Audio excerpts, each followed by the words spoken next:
Hello, and welcome to the GeoTech Hour. I'm Stephanie Wander, the Deputy Director and Senior Fellow here with the Atlantic Council's GeoTech Center, and I'm so excited that we're going to be talking with you today about computing to win, bridging the AI compute divide. We have an incredible lineup of panelists, and so I'm excited to dive in with them right away. Keith, I'd welcome for you to the show. Please introduce yourself, and then I'd love for you to speak a bit about the importance of AI on policy. And I would love to hear from you about why AI infrastructure is frequently left out of the AI policy discussions, even though a key ingredient in the AI equation is the specialized hardware, software, and infrastructure components. So please, I would appreciate you speaking to that. That's great. Thank you. Thanks, Stephanie. Great to see you. Great to be here. Thanks for this great panel. And thank you to the GeoTech Center at the Atlantic Council for hosting this really timely discussion. So I'll introduce myself. I'm Vice President of Worldwide AI Initiatives at NVIDIA, and I oversee our global government portfolio and engage with governments across the world in both, transactionally in the commercial side, but also, frankly, more an advisory side, forming partnerships and helping them with their national AI strategies, and particularly AI compute and the infrastructure needed to advance those strategies. So, this is. Let me answer it this way. AI. AI is not one thing, right? But if we were to sort of try to quickly summarize what are the three main ingredients behind this incredible modern era of AI, we would say, it's basically data. We would say data scientists, algorithms, and then this infrastructure, this compute that kind of brings it all together.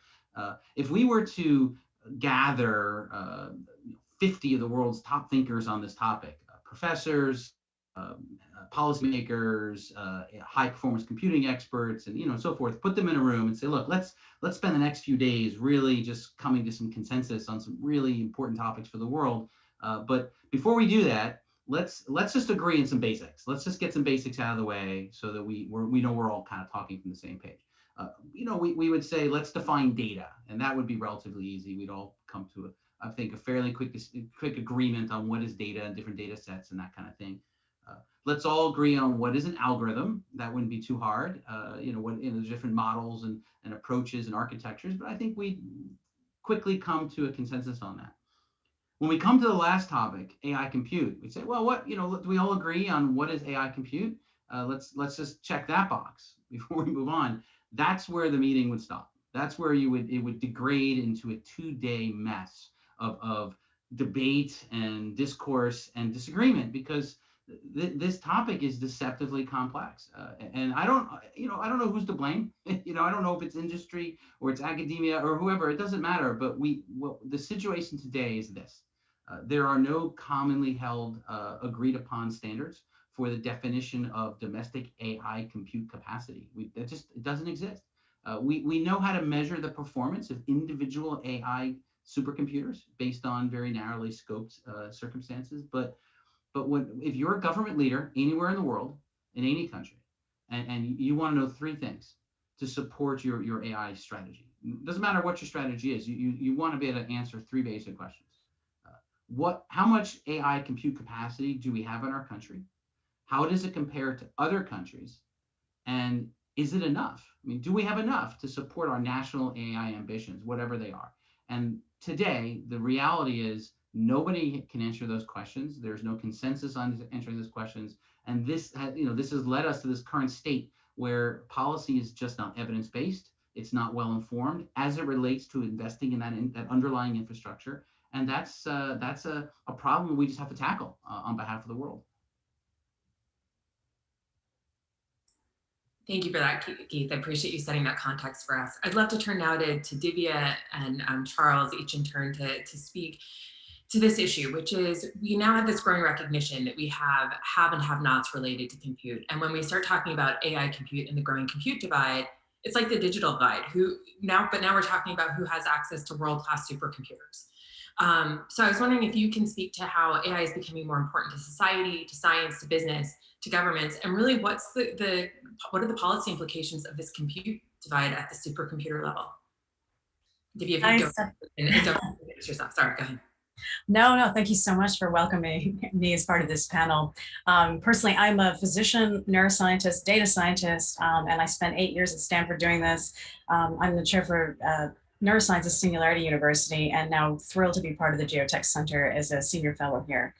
Um, I think the healthcare one is a really, really important piece. And I think there are three specific pieces to this. So the first question that maybe people have is, how does AI help in the first place to bridge that divide between haves and have-nots? And the key areas here are accessing healthcare and for people essentially to remain in health and wellness. The second piece of it is, how does AI and a national policy protect us from future biological security threats? And that includes things like another pandemic. And then finally, what would be necessary as far as this full stack hardware and software infrastructure that Keith was just referring to? What do we need to do to support these two goals? And so let's start with where AI has had impact for health and community. Think first in terms of pandemic readiness. One of the things that we can use our national AI policy and strategy to do is to integrate these various and disparate signals that may help us predict where and when the next pandemic is coming so that we can keep people safe. But we've also been using AI for things like drug discovery and vaccine modification. So for instance, how do we keep track of all the very many variants? And AI systems help us with that. They help us model things like protein folding so we can actually change both our vaccines and eventually do drug discovery and find therapeutics that can help us with the next pandemic. But moving to the really important thing when you were talking about this divide, it's the access issue. And AI diagnostics, I mean, imagine this. You can take something like a smartphone and you can put the eyes and ears of a physician or other healthcare practitioner on that device. So that is an IoT device at the edge. And you can use that to provide access to people who otherwise would never have been able to get into a system or find those medical experts. And it not only deploys critical medical expertise and equipment in areas that doesn't exist, but it enables us to develop these hybrid human machine intelligence systems that can actually essentially replace a lot of medical expertise in these areas. There are other things that AI at the edge can do, including enabling our elderly people to age in place, age gracefully at home. And it can help to diminish some of the disparities for communities that have been otherwise marginalized. So there's so much more that can be said, but I want to at least touch on some of the policy issues that come up. One of the things, again, getting back to what Keith said, infrastructure. And for many of our communities that are marginalized and at the edge, broadband and communication is one of our infrastructure issues. Believe it or not, even that goes hand in hand with reliable power generation in many places. Another thing that is important to think about is the computational power. A lot of our AI capacity and compute infrastructure has been concentrated in the cloud, and that becomes the purview of academic institutions and corporations. And the question is, can we harness a lot of the increasing computational efficiency and things like chips and semiconductors, and we can have a really fun conversation about that, to move some of this out to the edge where these people who have been marginalized are. So we need to also, and I think Charles will talk more about this, improve security and trust when you're dealing with this level of biometric data. So where are our funding priorities for our government, and how can we make this happen for those communities at the edge? Thanks, Divya, for that excellent context. So, Keith, actually, I want to bounce back to you before jumping to Charles, because we are off to the races at this point. Yeah. But I'm wondering if you can just help give our audience a bit of context about how AI compute really underpins everything that Divya just outlined. I tend to think that AI compute might fall in the land of the magic of AI. And so can you give us a little context? Sure. Well, I'm really glad that you made that point, Divya, about the sort of the edge. I mean, just because, you know, this is one of these, this is one of the topics that makes the conversation about AI compute so complex, right? So AI compute isn't one thing. It is this stack of hardware and software. It comes in many shapes and flavors. There are many companies that participate. NVIDIA is one, but there's dozens of very important companies that contribute to that stack. That stack exists in different places. It exists in the public cloud, as you mentioned. It's inside the Google Cloud, it's inside AWS, it's inside Azure, but it's also inside devices. It's inside machines. It's inside data centers. It's even inside desktops, right? And of course, it's inside our phone. So this infrastructure that makes AI possible exists in different places, but it has different levels of power, right? And different levels of, and I don't mean power like electricity. That's true too. But the ability to just create AI at what scale just depends on where it is. And unfortunately, that's a moving target, right? So the size of AI models are doubling every 2 to 3 months, right? So what seems big today, like, wow, this is incredible. A year from now, it's like, well, that's not so big, And so as a result, the data sets have to get bigger, the data science has to become more elegant, and the computers have to get bigger. I have behind me on the wall, that you can't see it very well. That's a picture of the Cray 1. That is the first really commercially successful supercomputer, not the first supercomputer, but really the most commercially successful at the time. Now that was a very powerful machine in 1975, okay? And it could calculate, 160 million operations per second, basically, right? That sounds like a lot. But today, a single AI server that's, much, much smaller and a fraction, maybe 2% of the cost, can do basically 780,000 times faster, and it's a fraction of the cost, and a fraction of the energy requirements. So what does that mean? Why is that important? Because, you now have that power at the edge, you have it all over, and that will democratize access to the technology in effect, over time. It will be possible to do these incredible things you were saying, in your phone. Well, they can. We can already, these phones come with AI, infrastructure chips built into them now, right? So AI is becoming more democratized, but let's not get ahead of ourselves. It's still very early days. And the truth is, whether it's in healthcare, like hospitals, and there's about 5,000 hospitals in the United States, very, very few of them have AI infrastructure on site, right? There are 800,000 physicians in the United States. Very, very few have AI compute on site. So as you go through industries, retail, auto, healthcare, as you go look at all industries, even academia, for sure, the amount of on-prem supercomputers is very, very small. And so that divide, right, is very real. It's also real, by the way, I'll make one final comment. It's also real on a global level. And this is a really interesting anecdote. There is one commonly accepted list called the top 500 list that documents the 500 fastest supercomputers in the world. And these are the machines that are really doing the frontier AI development, building the biggest models in the world. And of the 500, only about 29 countries have a system on that list. And 2/3 of those 500 computers sit in 2 countries. You can guess where those are, right? They sit in the US, and they sit in China, and the other third, are divided among the other 27 countries.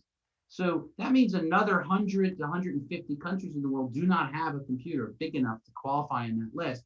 And the reason why that's important is that is at the heart of this compute divide. It's at the heart of uninformed policy, that we've focused so much attention on data sharing, access to data. We focus on transparency around algorithms and bias. These are very important issues, not saying they're not. But we've really largely not talked about as an industry, as a society, as a world, about what about the compute? If you have great data and you have great rules around the data, but you don't have the computers and the infrastructure to actually make that into something useful, then you're just left out of the equation. And there's a lot of particularly countries in the global south that are left out of the equation. So anyway, the haves and have-nots is a really interesting multi-dimensional conversation. I'll hand it back to you, Stephanie. Thanks, Charles. I'd love to turn to you now and hear from you about what you see as sort of the have-not divide, and where do you think we need to take policy at this point? Have not. Okay. And my focus generally is on AI and security, and for countries that lack the critical infrastructure, whether it's compute or even the basic intellectual capacity, the number of scientists necessary to develop competitive AI, you're going to find the economic divide getting greater. And let's take the case of Africa, where we have an Atlantic Council project. 200 million Africans go to bed hungry every night. About half of those are children. Africa's not producing enough food to feed them. There's great potential of precision agriculture, which is AI-infused agriculture, to both develop greener systems, use less energy, produce more food, and also produce more better supply chain. I think that's a big thing. You could have different kinds of capabilities. In one program in Africa where they are using precision agriculture, they reduced the pesticide spraying by 95% and tripled the yields. So AI is not just something in the cloud or in the scientific laboratory or in on the internet running advertising systems. It's also a very powerful force to help feed the world. And so when you talk about have and have nots, I think that's probably the most fundamental level. Do you have food or not? Do your kids have food? And that's something AI can contribute. And one final note on the security front, Keith mentioned the two countries that have the greatest computing infrastructure, and that's certainly US and China. I don't want to be the buzzkill here today, but there is a security issue with all of this, a big one, and it's not Skynet. It's more 3 Mile Island or Chernobyl. The public safety elements of AI and are increasingly important as we become more dependent on AI to fly planes, drive cars, heal the sick, and many other capacities. We don't have the kind of regulatory infrastructure or policy that we have, say, in nuclear power or aviation in AI, and not in the inherent core of AI. And I think that's something that we need to take a hard look at. And finally, one way we can increase security in the United States, we're in a competition with China, as President Biden mentioned in his speech a couple of weeks ago. And, they have a program that's about 3.5 years old that unites their internet giants, Alibaba, Baidu, Tencent, with their military scientists to just accelerate AI, whether it's the military or other parts of government. We need to bridge the gap between industry and government, infuse more technical capacity, more compute in capacity and expertise into government, and government policy needs to go the other direction and begin to regulate AI in new ways. And I say that as a tech guy. I'm a retired tech entrepreneur who for a time ran an AI company, but I think it's really important we need to bridge this gap between government and industry. Charles, don't want to put you on the spot, but I do have a follow-up question here, which is, can you tell us a little bit about how perhaps these issues of AI infrastructure and hardware, like what are there different kinds of security constraints and issues when it comes to thinking about AI compute and how we should be thinking about security and trust around this technology? Maybe you give us some insight there. Okay. Well, of course, one of the big opportunities for AI is cybersecurity. And I think in light of a number of recent hacks, ransomware and polymorphic malware, we all understand, and also the rise of state-sponsored and state-enabled threats, cyber threats, that we need to raise the bar of cybersecurity. And in my opinion, there is no more, there's no field with greater potential than hardware-based security. And companies like NVIDIA and Intel and Apple and a couple others are investing heavily in hardware-based security. And for a long time, we've thought of the OS and various kinds of software solutions for monitoring and threat detection. But we need to get, this needs to be embedded in the hardware, and we are seeing AI systems, particularly AI threat detection systems, embedded in hardware, new kinds of trusted computing anchors in the hardware that can go up and down the stack. And I think that hardware-based security is going to be incredibly important in the near-term future. Thank you so much for that context. I'd love to turn now to Sarab. Thanks for being patient. Sarab, I'd love your thoughts at this point.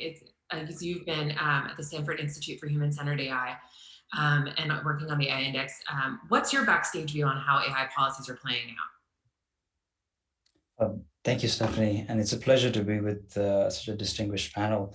You know, my background here is like through the work at the AI Index of measuring and tracking progress in AI, and and as an economist, looking at how does it interrelate with national economic policies, and could aid decision making in these different complex scenarios that we're talking about. And as you know, it was mentioned that when we think about AI supply chains, we think about data, models, and compute infrastructure. As an example, we look at the ImageNet object detection challenge that everybody is aware with, and we have made significant progress with over 90% accuracy. And similarly with many such other tasks in computer vision and natural language. And what's interesting behind that is the number of accelerators for the top performing model has drastically increased from in 2-3 years from 600 something to almost 5,000, or the time it took to get to that level of accuracy or even higher was over 10,000 minutes, and is now, most latest 47 seconds, and even going, and that's within a span of 2-3 years. The cost of the compute infrastructure was around $2,000 2-3 years ago, and is less than $7 today to run those algorithms. So I think that's a big part of and the story about how AI is progressing. But to that effect, I think some references that were mentioned here about recent evidence that big tech and elite universities are, for example, dominating in some of the large conferences, and ability to use this compute infrastructure is important, for running those experiments. Keith mentioned the top 500 example of supercomputers, and within that, the list of 23, 27 countries has remained the same over the last 10-15 years, more or less. I think it's important to ground this conversation in proper measurement and data, and that's very hard to come by. It's a complex challenge. And the point I'd like to sort of conclude on is, one is, some positive evidence that we might have seen so far on that. One is sort of the work we've done on the global vibrancy, which helps to track how countries are doing on various different domains of AI, in terms of publishing papers or investment, or various other aspects. And much in similar regards, we could consider how one would look at that from a compute perspective. Another is contextualizing the central question that Keith raised about how much compute is needed for policymakers at a national level. It's important to overlay that in the context of national comparative advantage. And one of the recent papers that Keith and I co-authored, looks at that, where, if you're a country like Bangladesh and you have core comparative advantage in garment industry, so how does AI help the garment industry remain competitive in Bangladesh, and also in that process help it discover new sources of economic comparative advantage while diversifying, different attributes of AI specialization. So I think some of these aspects of how it could, it's essential now in the compute infrastructure for competitiveness, but also raises a lot of operational questions in terms of when we're looking at complex unstructured decisions, how we're leveraging those capabilities and solving, these important questions that policymakers or people at national, international organizations deeply care about. And so thank you, Stephanie. Thank you. And again, welcome, program. It is super great to have you on it. I'm wondering if you could speak a little bit. I think you talked to this in part, but I'm curious to know more. How do you see AI and AI compute transforming the structure of economies? And given that you're seeing some of these differences in capabilities and perhaps a need to align with certain markets, what are really your recommendations here to different policymakers and governments about how to move forward? You know, it's a complex question. I think Keith has given more thought on this, but my 2 cents here is AI compute is one important attribute amongst various other subdomains of AI capabilities that countries are developing. So it's important to recognize how do you leverage those capabilities more optimally. Uh, Yeah, actually, Charles, Charles was saying this earlier, and I wanted to come back to it. So glad Stephanie opened the window, which is that if you think about the all the things you might need, all the ingredients to capitalize on whatever AI, however you're defining it, you need capacity. You do need infrastructure, but you need to use that infrastructure effectively, right? And Charles, so you refer to that as capacity, but I refer to that as the effective use of capacity. And if you don't have if you don't have the data, if you don't have some boundaries and some guardrails, for the responsible use of that data, if you don't have the data scientists, if you have all these other components, then you can actually have phenomenal capacity, and it can be either inappropriately applied or just ineffectively utilized. And then the last component, I think there's actually 3 qualities that you look for is resilience, right?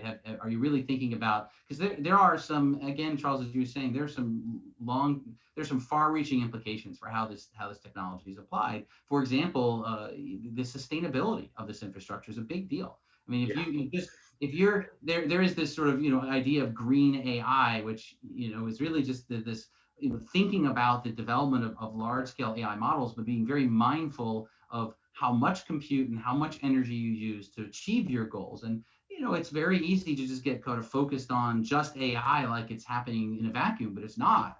The actual energy footprint of training one large-scale deep learning model could be equal to driving 5 cars for a year. I mean, it's not inconsequential. And so when you think about hundreds or tens of thousands of data centers across the world filled with computers training and inferring large AI models, it's a non-trivial impact on climate change. So country by country, as they think about their AI infrastructures, they think about their AI approach, they do have to be mindful that there is a correlation between how much domestic capacity they have and the potential carbon impact of that. So that's not to say there aren't ways to do it very sustainably, but it has to be on the agenda, right? So Charles, to your point, I think there's capacity, then there's the effective, resilient use of that capacity, and that altogether will impact the outcomes in a country. Absolutely. And if you spend any time in an AI lab, the idea of precision is the precise output that you increasingly get closer and closer to the target through iteration is a big part of the process. And AI has this incredible capacity to yield really important and very precise results. And I think that when you scale that out, to a whole nation, and you can apply the same sort of logic, which is, as a nation, we need to have some clear goals, some precise outputs that we want this new technology to give us as a nation. And of course, all this takes place in the context of Kurzweil's law of accelerating returns, which has been mentioned several times here in various ways. That the speed at which this technology is not just growing, but the actual growth rate is accelerating. And as one, I forget who it was that said this, but it wasn't me. I'm just going to quote another writer. Said, the one thing you can say about the rate of tech change is that it will never be this slow again. The rate of change just keeps going up, and that's something that government needs to get its head around.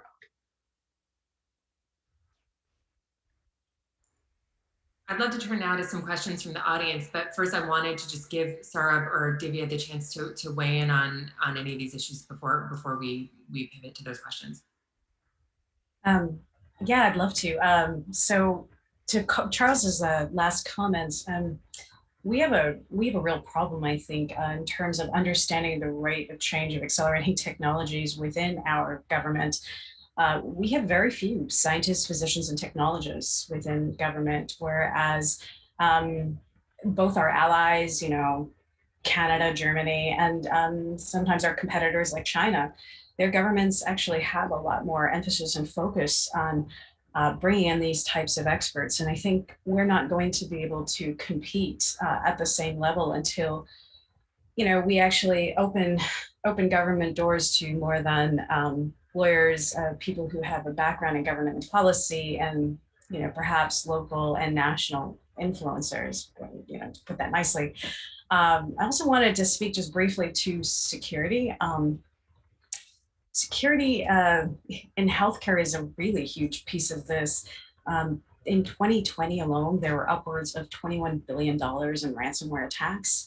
And that was just the ransomware attacks. It doesn't involve all the other types of systems that were hacked. And I fully agree with Charles that actually we may be needing to focus more on hardware solutions rather than software security solutions. I also wanted to throw out there, and even though this is a bigger topic than we have time for today, part of this is due in fact to the fact that our decentralized systems and our internet were actually built on models in which people still use telephone protocols to communicate with one another.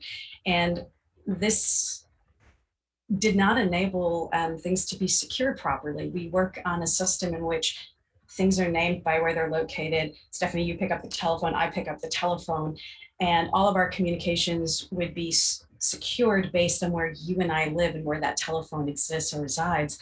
And there are alternate internet architectures which actually secure things that are more data centric, that are more based on content and how that content is named. And that, in addition to hardware security, will enable us, I think, to secure our AI cyber infrastructure in new ways and accelerating ways. So anyway, I will leave it at that. Sarah, I'd like to just turn to you quickly if there's anything that you wanted to address in what's been spoken so far. Well, agreed with everybody's points raised, and I think it's important to acknowledge that how difficult it is to actually measure AI compute infrastructure at a very local unit level, leave alone. So I think that's a and there've been experiments that have been run that have been useful to make some of these point estimates about how progress in specific tasks have been made. But it's been very difficult, I think, to do that at a scalable level. So, given the importance of infrastructure as a whole, to be running scalable AI, to be solving some of these complex challenges that we're facing, it's more than just actually, I think, having the availability of the compute, but also, if I may use the word templating of how we could, because a lot of the AI systems have been designed for solving structured, decisions. But what are the challenges that we want to solve, and we're talking about are complex, unstructured decisions. So I think it's part of a broader question on how accounting for compute infrastructure architecturally in various specific challenges that we're seeking to solve, and make solving these challenges more scalable is an important discussion to have, and getting measurement right is rather complicated. Sarah, I'm wondering if you could speak just a little bit. I'm sure this is probably, we need another hour or maybe several weeks, but can you just outline for our audience a little bit about what makes the AI compute calculation so complex? I'm sorry, is it Stephanie? Sorry, I was bouncing back to Sarah for a second. Yeah. I wondered if you would speak, or I'll let you two sort out who wants to answer, but what makes the AI compute calculation so complicated? Can you speak a little bit to the gathering of why these metrics are difficult to grasp onto? Keith, why don't you take it first? Okay. Yeah, frankly, these systems, as Sir was saying, these systems were purpose-built. and they were purpose built around very specific workloads or applications. Going back to the Cray on my wall, and they've evolved over the years to become closer to general purpose computing platforms. But in the history of that high performance computing world, as these systems have evolved, the way they measure their performance were very specific, very technical measurements based on how they were able to perform very specific kinds of calculations. And there are industry standards, some more academic, some more vendor driven, but there are standards, and people agree to those standards, but they are not accessible to those of us who are not data scientists. They're not really layman standards, right? So if we start going into a conversation about the performance of certain supercomputers, applying the LinPack model and how that compares to others on the MLPerf standards, you would just get completely lost. It'd be like talking, a foreign language. And so when you want to make this conversation relevant, not just to the insiders within the HPC, high performance computing space, and not just within the data science community, when you want to create a standard that is again a little more user friendly, a little more accessible, this is where the conversation gets complicated. So there are complicated technical standards that we could discuss, but it would be meaningless for most of the people listening, and frankly, it would not impact policy. So the challenge isn't that there just aren't standards. There aren't standards that are accessible to non-technical, non-data scientists. That's the challenge. And look, if let me give you a metaphor. Let's say you were just appointed to the Minister of Health, and that this would probably be a really difficult year to get that job appointment. But let's just say that's the case, right? And let's just say that you're not a physician. That you've been a career, sort of politician, a bureaucrat, and you're now the Minister of Health for your country. You would very quickly want to understand, hey, do we have enough physicians? Do we have enough respirators? Do we have enough hospital beds? Do we have enough, outpatient clinics? You'd ask some basic questions, right? And you would not need a PhD in health outcomes to understand the answers. I mean, look, we either have enough respirators for the anticipated, onslaught of patients, or we don't. Our ICUs are 90% capacity. I mean, I can, with no training in healthcare, I could deduce that we only have 10% of capacity left, and that's a problem, right? So you can make those judgments based on fairly common knowledge, understanding of things. Unfortunately, that's just not true when it comes to AI compute. So if the new Minister of AI, and of course, there's only one country in the world with a Minister of AI, by the way, that's the United Arab Emirates. So if you're the Minister of Information Communications Technologies, which is more commonly the case, or higher education and science technology. So if you're in one of those areas around the world, and your prime minister or your president asks you, hey, so do we have enough? Do we have enough compute to support the AI plan we just published, that we just shared with the world? There is no easy way to answer that question, not just because there are no standards. There'd be no way to communicate it in an accessible way. To say, well, sir, we have, sir or ma'am, we have, we have 2 computers in the top 500 list, each of them, with 100 petaflops of power, and we're able to, achieve 160 billion, train 160 billion parameter models. I mean, we're doing great. I mean, none of that would make any sense. That would not be the equivalent of saying we're at 90% capacity in our ICUs, right? Which again, the average individual can understand that without any training. So that's really the complexity of the conversation. It's just been a very scientific, very technical world until very recently, when AI has collided with policy and economic growth and national security. And so now you have a lot of non-data scientists, non-technical people asking, well, what do we have, and how do you measure it? Stephanie, I'll just add briefly to that, Stephanie. So yes, there are unique metrics like MFLOPS, or sort of how much floating point operation calculations you could do.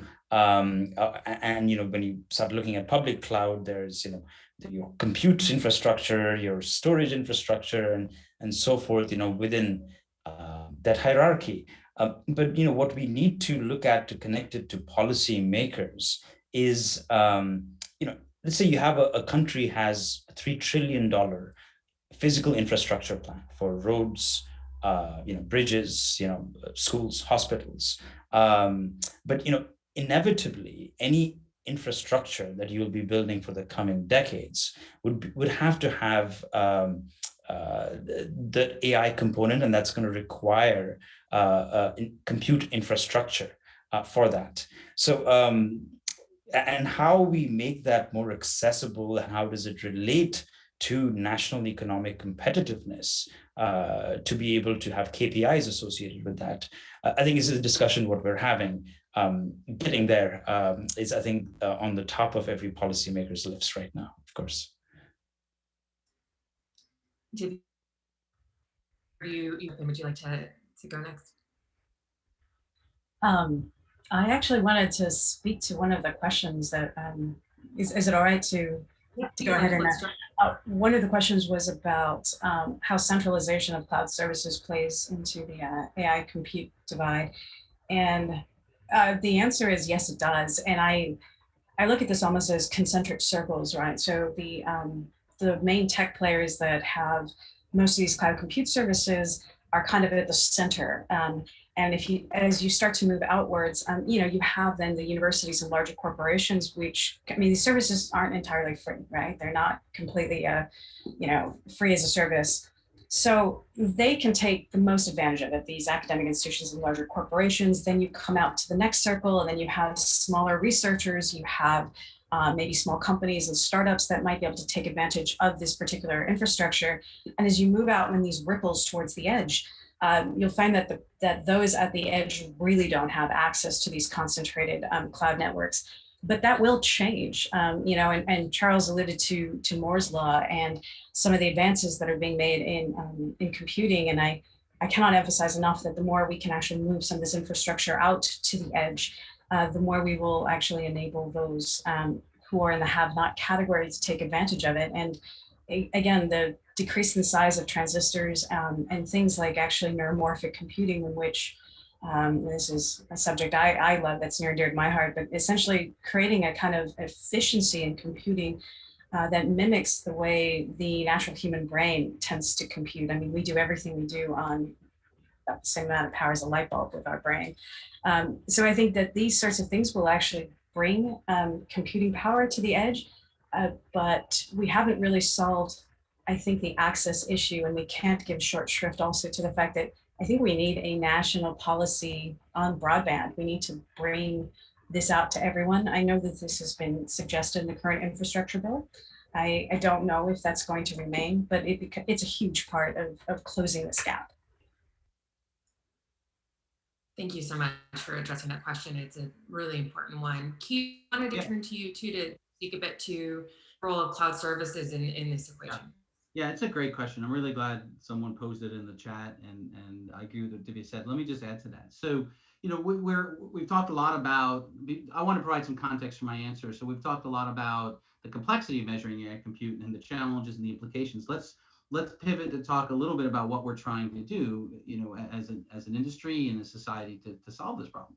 And so the OECD in Paris has emerged as really one of the most effective and credible sort of NGOs in building consensus around AI policy and playing just a really, and there are other very important organizations, of course. The World Economic Forum has done a great job in building awareness and consensus on certain topics and others. So, but the OECD has taken a lead role in a number of areas, one of which was getting 40 plus countries to agree on a common set of AI principles, for example, including the US, actually, which was great.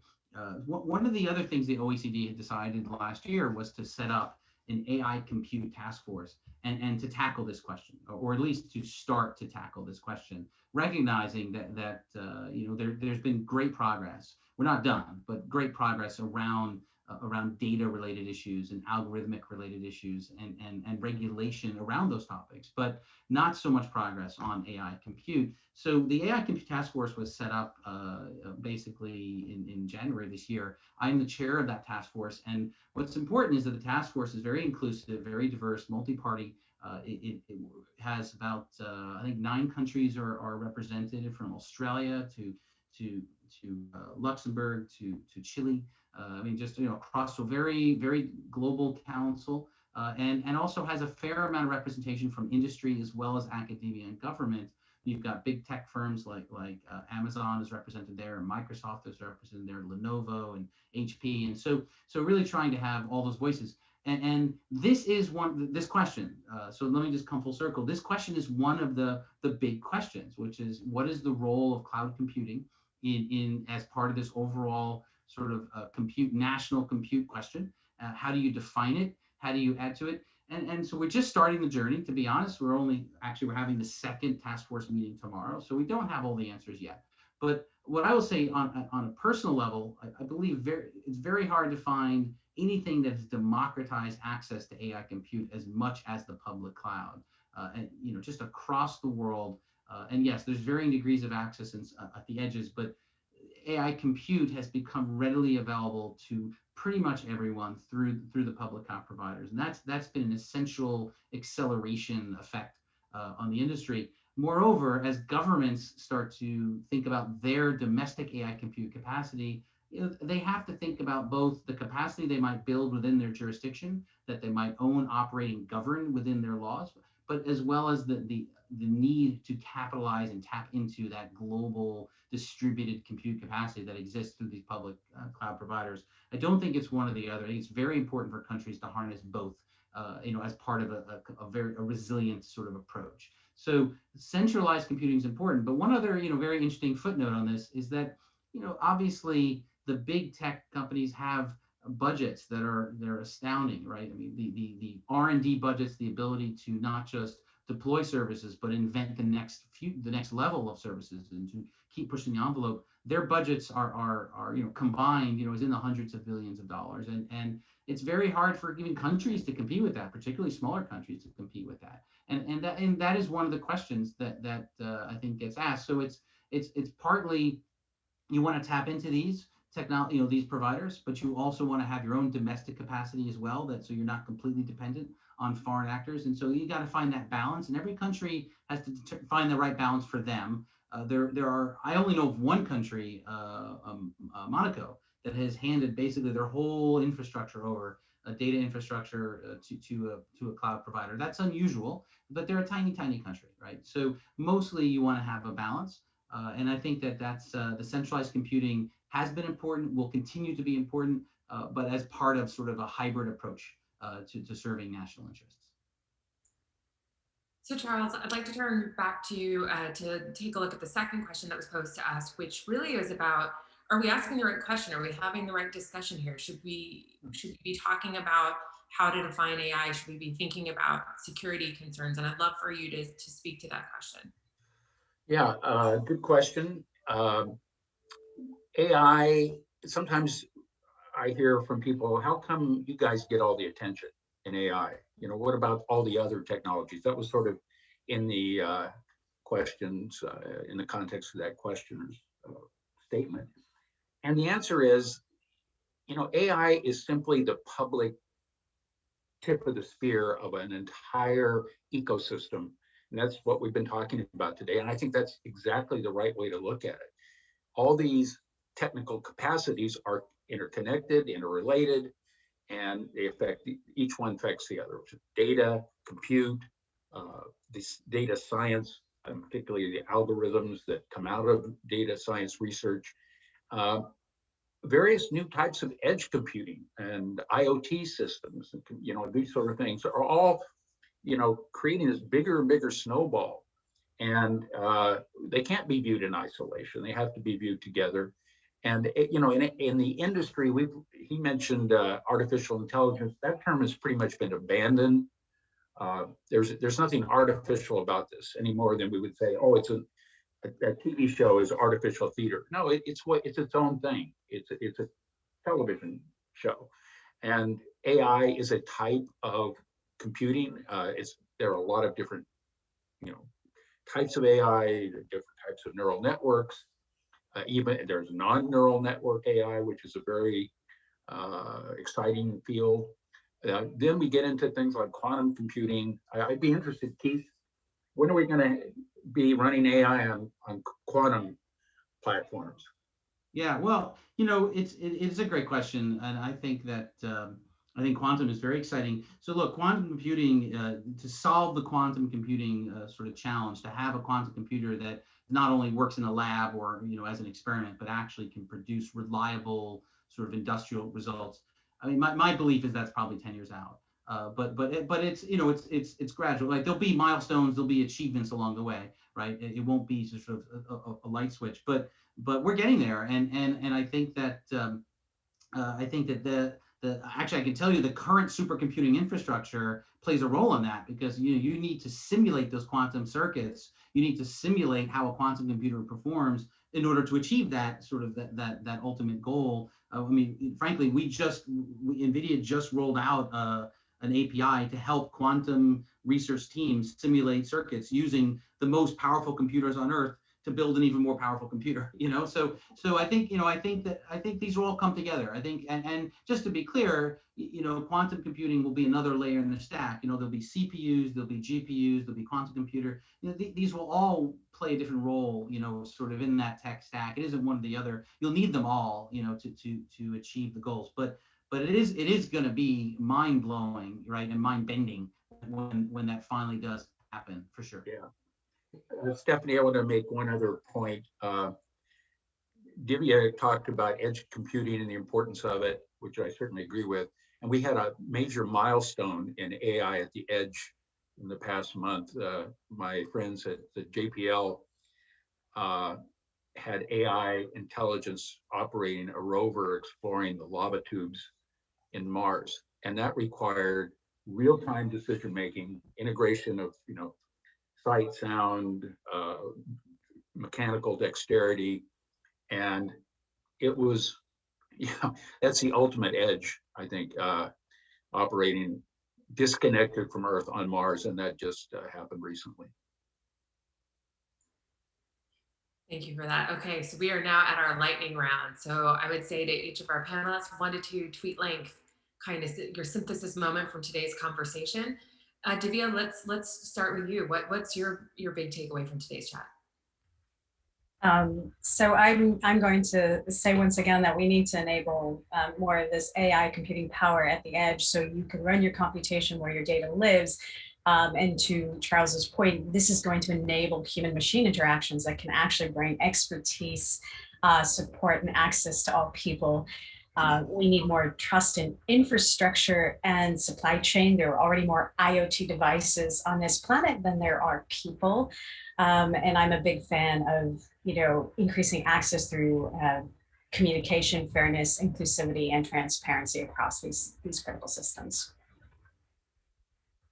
Perfect. Sarah, your big takeaway.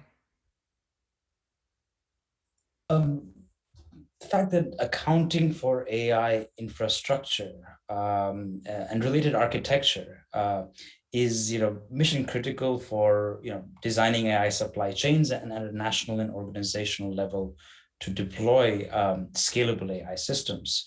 And I think a more complete understanding, of this aspect, would be important for, how nations design their future comparative advantage and their competitive edge. Charles.